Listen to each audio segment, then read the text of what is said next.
Dans ce deuxième post-it consacré au burn-out, nous allons parler de prévention. Premier conseil, quand vous acceptez un poste, quand vous êtes à un entretien d'embauche, assurez-vous que vous correspondez à ce poste réellement. Est-ce que vous êtes en accord avec les valeurs de l'entreprise? Est-ce que vous êtes capable de répondre aux attentes de votre employeur? Qu'est-ce qui vous motive réellement à accepter cet emploi? Ressentez-vous une bonne communication avec votre employeur? Est-ce que votre environnement de travail vous convient? Deuxièmement, est-ce que vous n'êtes pas trop perfectionniste et trop stressé? Est-ce que vous savez lâcher prise? En effet, on va plus avoir tendance à se bloquer lors d'un obstacle. Et oui, parce qu'on ne va pas pouvoir le maîtriser à 100% et donc qu'est-ce qu'on fait? On s'arrête, on bloque et il n'y a rien qui passe. Donc le perfectionnisme, oui, j'en parle plus comme un défaut que comme une qualité, contrairement au running gag qu'on entend souvent sur les perfectionnistes en entretien d'embauche. Troisièmement, qu'en est-il au niveau de la communication avec vos collègues? Est-ce qu'il y a une bonne ambiance de travail? Et s'il y a un problème, est-ce que vous savez en parler? La communication doit rester respectueuse et c'est à vous aussi de définir à quel point vos collègues vont rentrer dans votre vie. Même si vos collègues peuvent un jour devenir vos meilleurs amis, ils peuvent aussi se cantonner à la sphère du travail et c'est tout à fait ok. Quatrièmement, pouvez-vous vous exprimer? Y a-t-il un contact facile avec la RH? Pouvez-vous demander du feedback à votre employeur? Recevez-vous un feedback de qualité? Est-ce qu'il y a des formations au sein de votre entreprise axées sur la communication, le bien-être des employés? Est-ce que vous vous sentez libre de pouvoir vous exprimer, de parler, d'exprimer un problème s'il y en a un et de proposer des solutions? Cinquièmement, est-ce que vous faites bien la part des choses entre votre travail et votre vie privée? Essayez un maximum de respecter les horaires de travail pour ne pas que le travail empiète sur votre vie privée.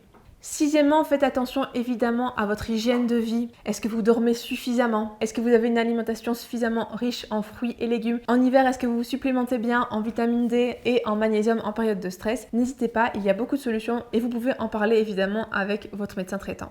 L'activité physique est importante non seulement pour votre corps, mais aussi pour tout l'aspect psychique. En effet, vous allez produire plein d'endorphines en faisant du sport et en général, on remarque que les personnes pratiquant une activité physique ont moins de burn-out. Bien sûr, il y a aussi la méditation, les huiles essentielles, les micro-pauses que vous pouvez faire durant votre travail. N'hésitez pas à aller piocher et aller choisir quelque chose qui vous correspond vraiment, pas parce qu'il faut le faire, mais parce que vous aimez le faire.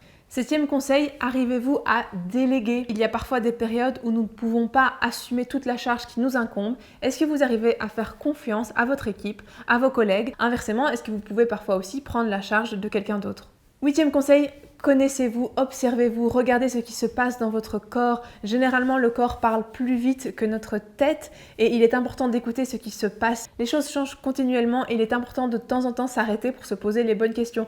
Est-ce que mon emploi me correspond? Est-ce que je m'épanouis dans mon travail? Est-ce qu'il y a encore du challenge, des marges de progression pour moi? Au contraire, est-ce que je m'ennuie? Est-ce que j'y vais avec les pieds de plomb? Est-ce que je suis plus souvent malade? Est-ce que j'ai des douleurs physiques qui arrivent, justement, à mon lieu de travail? Est-ce que j'ai des pensées négatives?